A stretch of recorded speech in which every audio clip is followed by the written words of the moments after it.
environnement dégradé, pollué, cause de nombreuses maladies, tandis qu'un environnement sain a des effets bénéfiques sur la santé mentale et physique. Mesdames, Messieurs, vous êtes le bienvenu à ce nouveau numéro de votre tranche de magazine environnemental. Alors comprenez déjà, aujourd'hui nous parlons de l'impact de l'environnement sur la santé. Alors pour cette thématique, j'ai un invité sur ce plateau. Il s'appelle Monsieur Balabo Aron, à qui j'ai dit bonjour. Bonjour madame. Vous allez bien? Je vais bien, merci. Alors vous êtes le bienvenu sur le plateau d'Info Verte.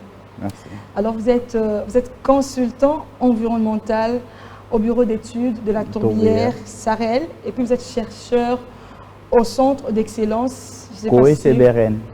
Ça signifie quoi? COE-CBRN, centre d'excellence COE-CBRN. Ah, ok. Alors vous êtes le bienvenu à ce numéro de magazine Info Verte. Merci. Nous parlons aujourd'hui de l'impact de l'environnement sur la santé. Et c'est un peu de nous définir c'est quoi l'environnement, les liens entre environnement et la santé. Merci. L'environnement, de manière simple, c'est tout ce qui nous entoure. Okay. Nous avons l'air qui nous entoure, de l'eau, les sols, ce sont des compartiments de l'environnement. L'environnement est défini comme l'ensemble des éléments physiques et biologiques qui sont en interrelation entre eux, ainsi qu'une société qui impacte sur ces éléments-là. Okay. Donc l'environnement ajoute à l'écologie ces caractères sociaux qui se résument par la société, le comportement des hommes, leur culture, c'est un peu ça l'environnement. Alors le lien, l'impact de l'environnement sur la santé. Voilà, c'est là où nous allons chuter. Okay. L'environnement a un impact considérable sur la santé. Depuis l'Antiquité, il y a Hippocrate qui a écrit un livre, des airs, des eaux, des sols, où il explique que pour comprendre l'origine de certaines maladies, il faut comprendre l'environnement dans lequel se trouvent ces patients-là. Donc, un environnement pollué est source de maladies. Je pars par des exemples. L'eau polluée peut être source de certaines maladies comme le typhoïde.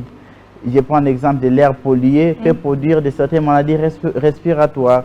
Les sols pollués peuvent contaminer les denrées alimentaires et développer certaines pathologies. Si je comprends ce que vous dites, ce qu'on dit impact de l'environnement sur la santé, est-ce que l'environnement peut impacter, je dirais, d'une manière positive et négative? Exact. Alors vous parlez de négativement, c'est ça? Exactement. Nous sommes là pour parler de l'impact négatif de l'environnement. Mais il peut y avoir aussi de l'impact positif. Oui, il y en a. Alors parlez de l'impact. Comment vous résumez ça? Comment vous comprenez cet impact-là de l'environnement sur la santé? Comment l'environnement peut impacter la santé d'une manière négative? D'une manière négative, l'environnement nous restitue juste ce que nous lui faisons. Lorsque, de manière un peu religieuse, Dieu a créé un homme, ça c'est pas de manière scientifique, il vivait en harmonie avec l'environnement. Il n'y avait pas un excès de substances nuisibles à la santé de l'homme, tout était bon. Mais lorsque l'homme cherche à survivre, cherche à faire certains gains économiques, pollue cet environnement nous restitue cette pollution-là. Je prends l'exemple de la pollution chimique par les pesticides, c'est l'exemple le plus parlant. L'homme cherche à produire les denrées alimentaires pour nourrir le monde, mais lors de la production de ces denrées, il fait recours à certaines substances chimiques. C'est pour améliorer aussi? Exactement, c'est pour améliorer. Mais est-ce vraiment vrai? Et en Parce qu'il y a actuellement dans le monde deux filières de production. Il y a la filière de production conventionnelle qui utilise de manière excessive les pesticides. Il y a aussi une filière biologique qui produit qu'avec des substances biologiques, des composts. Et là, ça ne cause pas de maladies? Là, généralement, ça ne cause pas de problèmes. Lorsque l'homme utilise de manière abusive les pesticides, ça lui retourne à lui.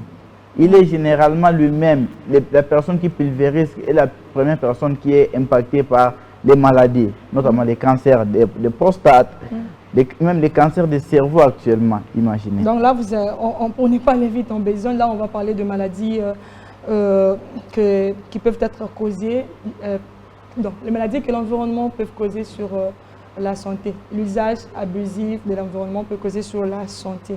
Alors pour parler de l'environnement, de l'impact de la pollution chimique sur la santé, c'est ce que vous voulez dire? impact de la pollution chimique sur la santé. Exact.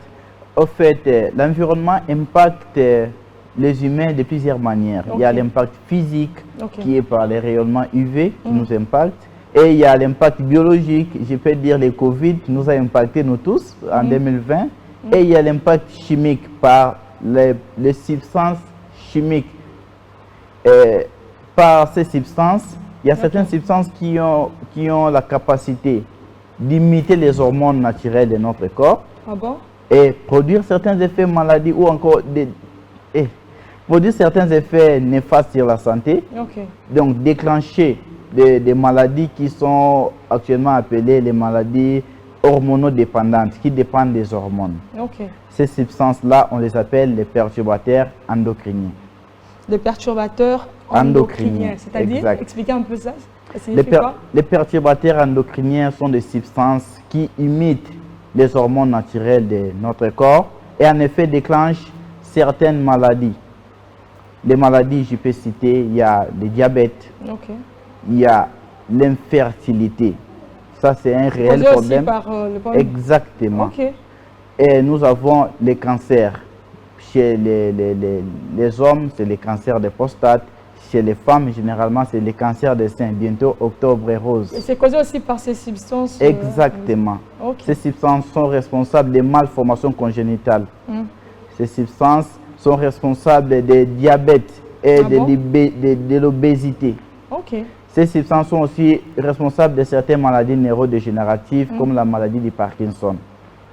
Donc, il y a plusieurs maladies qu'on attribue à ces substances qu'on appelle perturbateurs endocriniens. Ils sont vraiment une sorte de pollution contemporaine de notre époque. Une question de curiosité. Vous n'êtes pas médecin, mais vous arrivez à relever des maladies?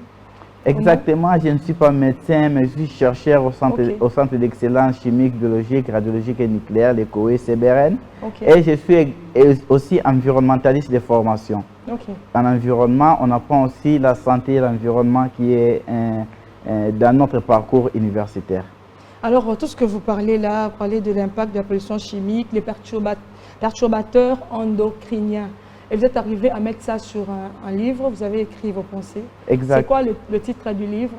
Le livre s'intitule « Perturbateurs endocriniens, comprendre et prévenir ces substances qui nous empoisonnent ».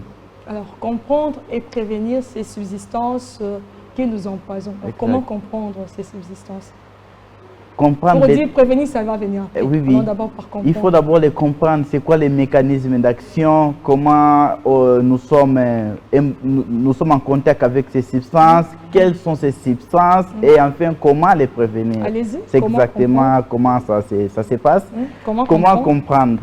Nous devons comprendre d'abord les mécanismes d'action. Les mécanismes d'action, comment ces substances nous impactent. Ces substances nous impactent de plusieurs manières. Il y a généralement 3 voies d'exposition. Il y a la voie digestive, ce que nous mangeons, la voie respiratoire, ce que nous inhalons, et la voie cutanée par la peau.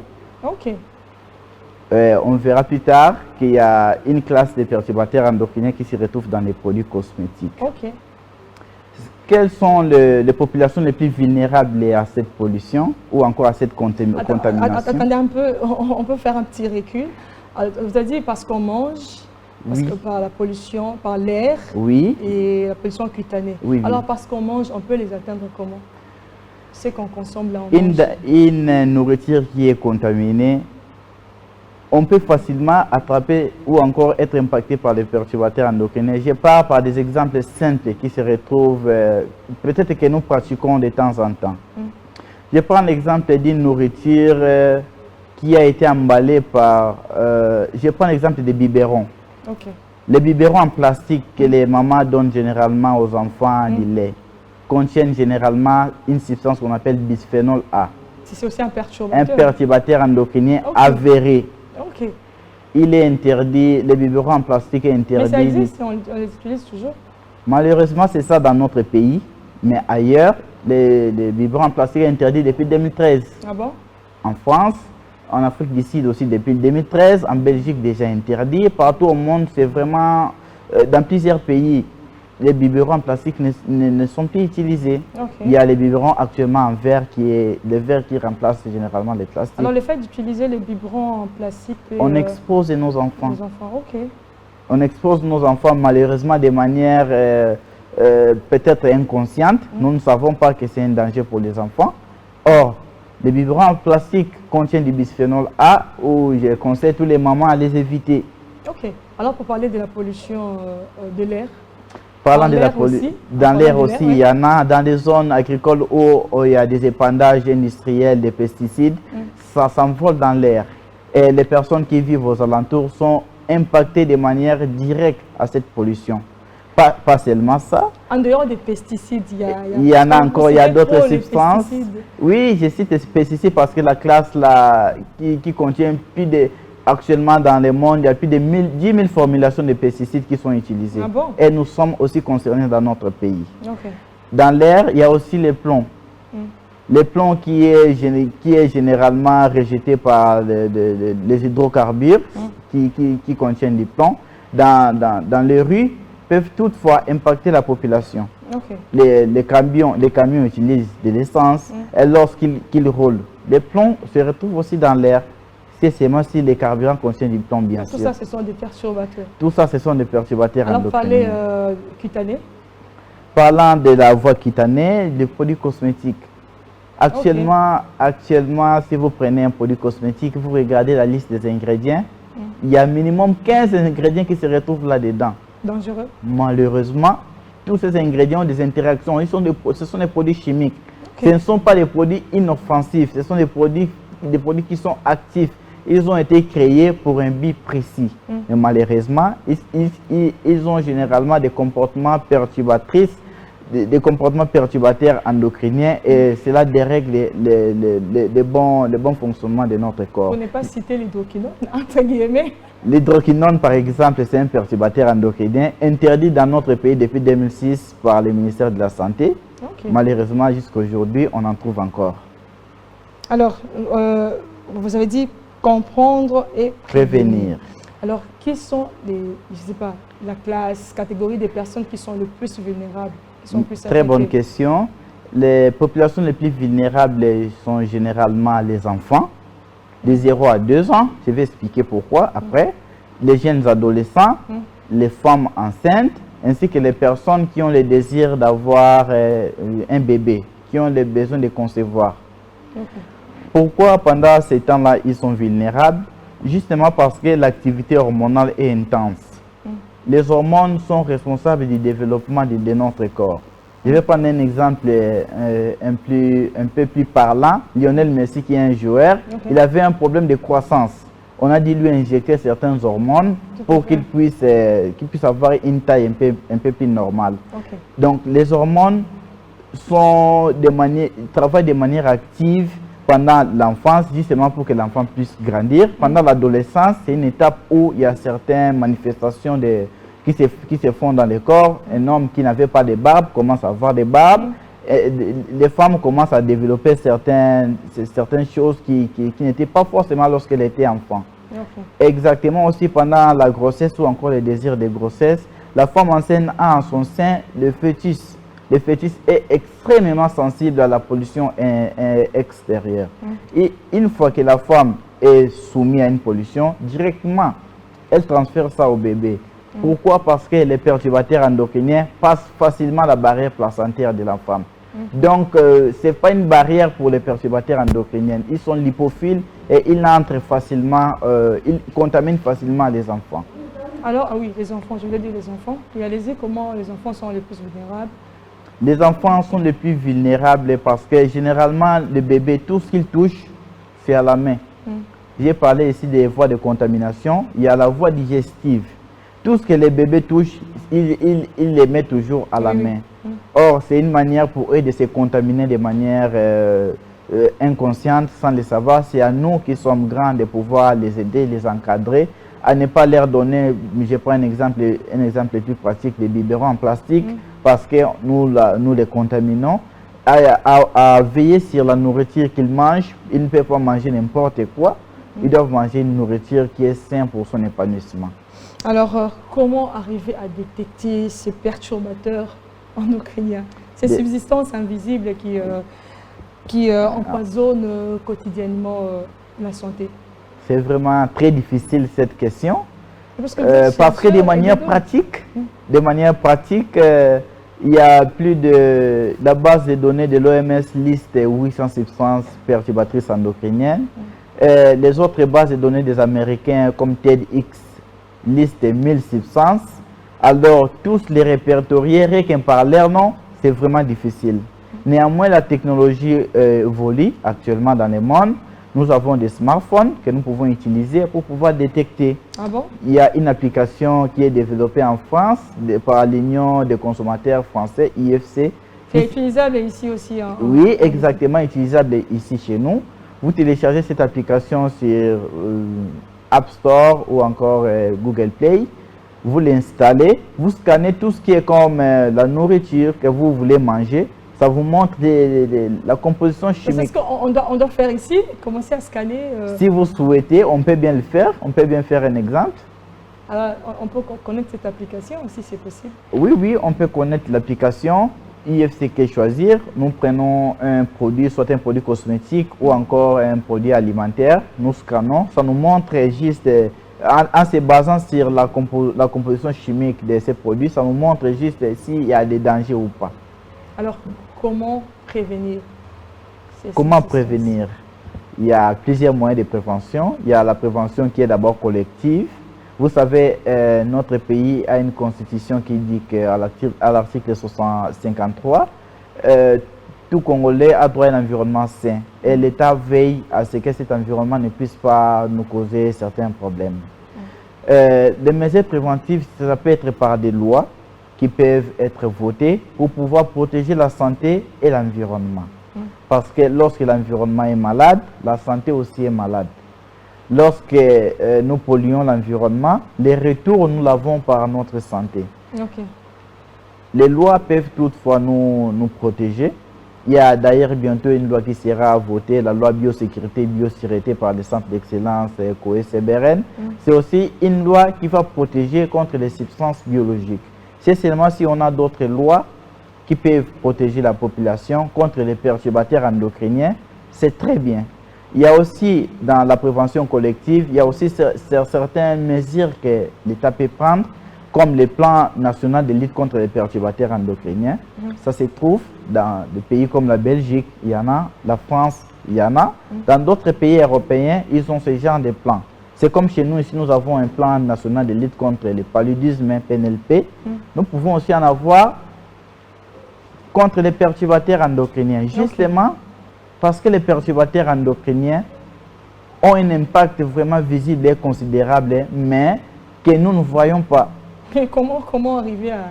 Ça, c'était ma question, à les détecter, à savoir que... L'impact des perturbateurs endocriniens, nous ne pouvons rien que voir dans la société aujourd'hui. Quels sont les problèmes de santé majeurs?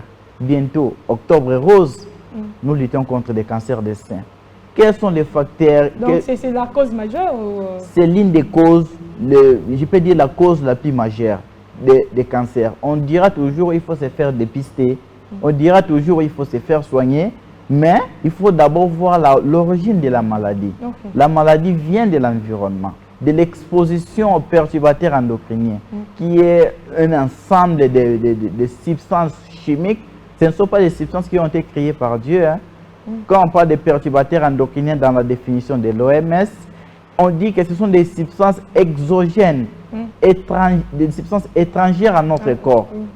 Donc ce sont des substances que nous-mêmes nous avons créées parce que la chimie a fait on peut dire des miracles après la Deuxième Guerre mondiale. On a créé plusieurs substances justement pour rendre la vie facile. Mais ces substances nous retournent généralement contre nous. Alors vous avez parlé de la loi que le gouvernement... Oui, dans la loi des programmes nationaux. Et à part ça, on parlait de comment prévenir. Oui, exactement. On continue. Il y a aussi l'aspect recherche qui peut être financé. Dans tout ce que je suis en train de réciter ici, c'est le travail de longue haleine d'une recherche coordonnée. Que vous avez mené? Exactement. Que j'ai mené avec mon maître, le professeur Thierry Tangou. D'ailleurs, c'est lui qui a préfacé l'ouvrage. la recherche peut nous mener à dire dans notre pays, telle substance ne peuvent pas exister. C'est rien que par la recherche, lorsque la recherche est financée, nous pouvons aller loin. Je me dis, ça c'est une question de curiosité. Okay. Telle substance ne peut pas exister dans notre pays. Oui. Est-ce que c'est possible de vivre un environnement sans ces substances? Oui, exactement, c'est possible. Comme dans notre pays, il y a certains pesticides qui sont interdits. Je prends l'exemple du DDT, interdit dans notre pays, l'atrazine, interdit dans notre pays, même si on peut les rencontrer dans certains contextes, mais c'est vraiment interdit. L'hydroquinone, interdit dans notre pays depuis 2006. Exactement, ça existe. Nous pouvons très bien vivre. C'est possible de vivre sans cela? Oui, c'est possible. Déjà, une substance qui cause des problèmes de santé, ce n'est pas une substance qu'on peut côtoyer ou encore qu'on peut protéger. C'est une substance qu'on doit mettre à l'écart des populations. Alors, continuez. Je vais continuer par rapport à... Oui, la recherche peut être soutenue. Vous savez, le centre où je travaille, c'est le centre qui a comme attribution la gestion et l'atténuation des risques chimiques, biologiques, radiologiques et nucléaires. Nous mettons tous nos efforts dans la recherche de toutes ces substances et savoir comment est-ce qu'ils peuvent impacter et de prévenir la population. Et aussi dans la prévention collective, comme nous sommes dans les mesures préventives, chacun est maître de ses choix. Lorsque nous partons au supermarché, personne ne nous pousse à payer quoi que ce soit, même s'il y a des publicités. Mais c'est nous-mêmes qui faisons les choix. Nous avons un pouvoir de choisir ce qui est bon pour notre santé et d'éviter ce qui est mal. Ça, c'est vraiment dans notre pouvoir. Personne ne peut nous l'enlever.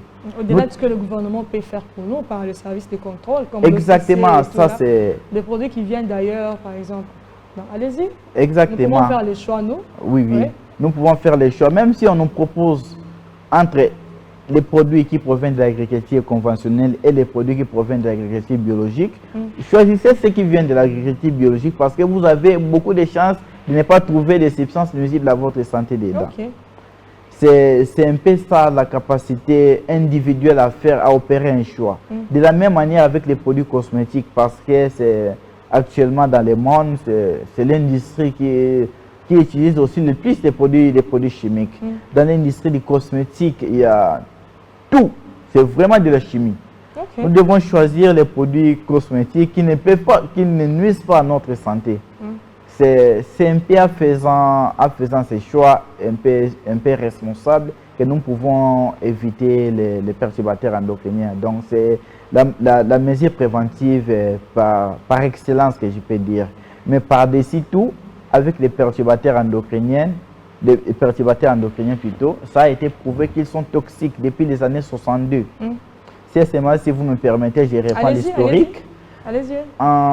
En 1962, il y a une chercheuse américaine qui s'appelle Rachel Carson. Elle a écrit un livre qu'on appelle aujourd'hui Printemps silencieux. Ce livre décrivait juste comment la pollution chimique par les perturbateurs endocriniens, bien qu'à l'époque ce n'était pas encore bien défini, arrivait à décimer les populations des oiseaux. Pendant le printemps, il y a les oiseaux qui chantent, qui sont pratiquement des bio-indicateurs qui montrent que nous sommes pendant le printemps. Mais vers les années 62, après la Deuxième Guerre mondiale, il y a eu utilisation abusive du pesticide qu'on appelle DDT, qui a décimé pratiquement tous les oiseaux. Il n'y en avait plus. Elle a décrit l'impact de la pollution sur l'environnement et l'environnement sur la santé. Vers les années 80, il y a une chercheuse américaine aussi qui s'appelle Theodora Colborn. Elle a mené des recherches qui a prouvé que la pollution chimique impacte même sur les animaux. Et cet impact sur les animaux a été prouvé sur les humains. Elle ne s'est pas arrêtée là. Vers les années 93, elle a fait appel à plusieurs chercheurs. Ils ont établi ce qu'on appelle aujourd'hui la conférence de Wingspread, une ville aux États-Unis, où ils ont mis pratiquement toutes leurs connaissances sur table. Ils ont défini les termes perturbateurs endocriniens. Il y avait des biologistes, des médecins, des environnementalistes, donc des chercheurs de plusieurs horizons sont partis là-bas. Ils ont établi les perturbateurs endocriniens. Et vers les années 96, il a écrit un livre, toujours Théo Colborn, qui s'intitule L'homme en voie de disparition. Ah, vous avez pris le temps de le lire, hein? Exact. Impossible de parler des perturbateurs endocriniens sans lire Théo Colborn. Parce qu'on l'appelle actuellement, comme c'est une femme, la mère de la science des perturbateurs endocriniens. Elle a écrit un livre qui s'intitule L'homme en voie de disparition, qui montre comment la qualité spermatique des hommes se dégrade année après année. Dans les problèmes que peuvent causer les perturbateurs endocriniens, j'avais cité l'infertilité. Actuellement, ce n'est pas seulement un problème que les femmes connaissent. Il y a aussi les hommes qui ont un problème spermatique. Mais dans le plupart des cas, c'est la femme qui est... malheureusement, dans notre société, or je vous informe aujourd'hui que déjà vers les années 96, moi je suis congolais, je ne vais pas dire 96, il y a cette chercheuse américaine qui a publié le livre où il dit l'homme en voie de disparition. L'homme, donc la race humaine est en train de se dégrader, si je peux le dire. Les populations sont à petit feu. Justement parce que la reproduction devient de plus en plus lente. Il y a Macron qui s'est plaint cette année en France que le taux de natalité était en baisse. C'est justement à cause de toutes ces explications. Et si nous prenons un pays comme la France, championne du monde en cancer des seins, et ils ont des problèmes de taux de natalité. Ce genre de pollution explique un peu comment l'homme est en train de disparaître de son environnement. Alors, en résumé, monsieur Aron, en résumé, qu'est-ce qu'on peut retenir de cet ouvrage que vous avez publié qui parle de perturbateurs endocriniens? Cet ouvrage, je vais commencer par la genèse. Elle prend en compte les réalités locales de la RDC. Chez nous, dans notre pays, nous avons des conceptions qui sont propres à nous. Je vais prendre un exemple simple. Dans les rues, vous entendrez les gens dire que Motumouina koufara les microbes. Vous entendez ce genre de choses, or qui sont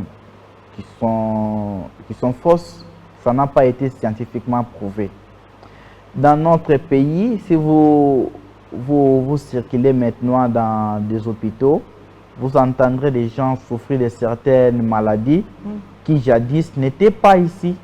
Il n'y avait pas assez de cas de cancer, il n'y avait pas assez de cas d'infertilité, il n'y avait pas assez de cas de diabète dans notre pays que maintenant. C'est justement à cause de ça. Nous sommes bâtis dans la recherche. Quand je parle de nous, parce que j'ai été encadré par un maître scientifique, le professeur Tangou, qui a préfacé l'ouvrage.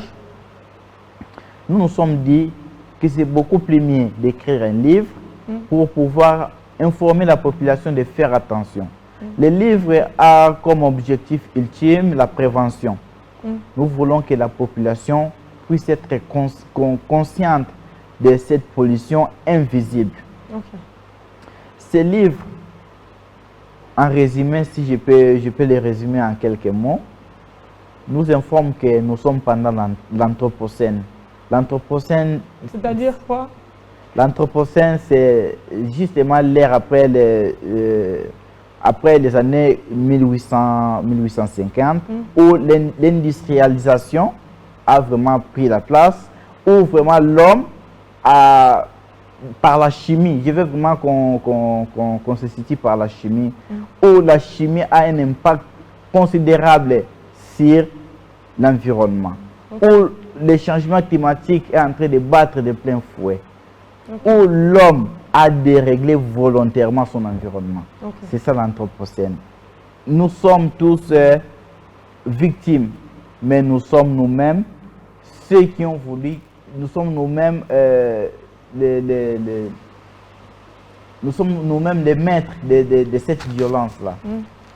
Donc, ce que nous avons provoqué, nous les récoltons maintenant nous-mêmes. parce que c'est nous qui avons pollué. Ce ne sont pas des anges qui sont descendus sur terre pour polluer l'environnement. Et nous devons surtout protéger les générations à venir. Comment nous pouvons protéger les générations à venir? Ce livre décrit très bien comment est-ce que les générations sont impactées. Par des voies épigénétiques, ça vraiment c'est de la science, je vais expliquer. Ça a été prouvé scientifiquement aux États-Unis. Vers les années 75, on a administré aux femmes enceintes un produit qu'on appelle Distilbène, justement pour prévenir les fausses couches. Et tous les enfants de ces femmes ont développé le cancer des seins. Les enfants des enfants de ces femmes, exact. Les enfants des enfants de ces femmes ont développé. Elles n'ont pas développé ça. La personne qui a pris ces médicaments, les Distilbène, n'a pas manifesté un effet clinique. Elle n'a pas souffert du cancer. Mais ces enfants, les enfants de ces enfants ont développé les cancers. C'est pas quand même juste. Hein? Ça a été prouvé scientifiquement. C'est très bien répertorié actuellement dans le monde. C'est justement à cause de ça, j'ai dit, il faut que nous puissions protéger les générations à venir.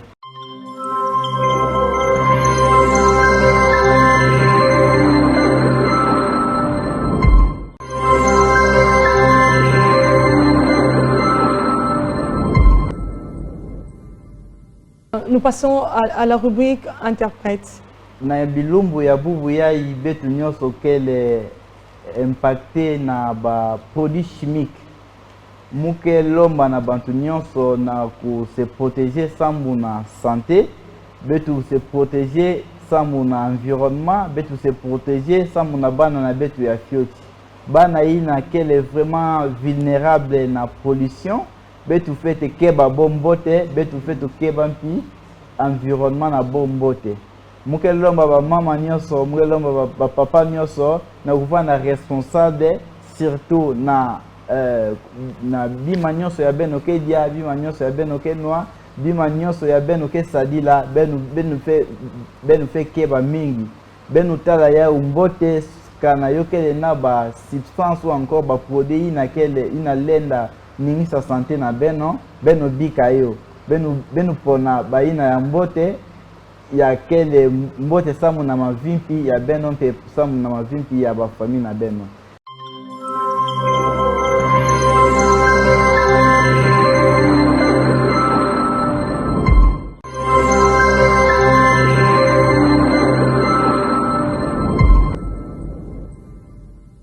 Voilà, messieurs, vous avez compris, le message est clair. Alors prenons soin de notre environnement et protégeons-nous. Nous vous disons merci et à très bientôt. Bye.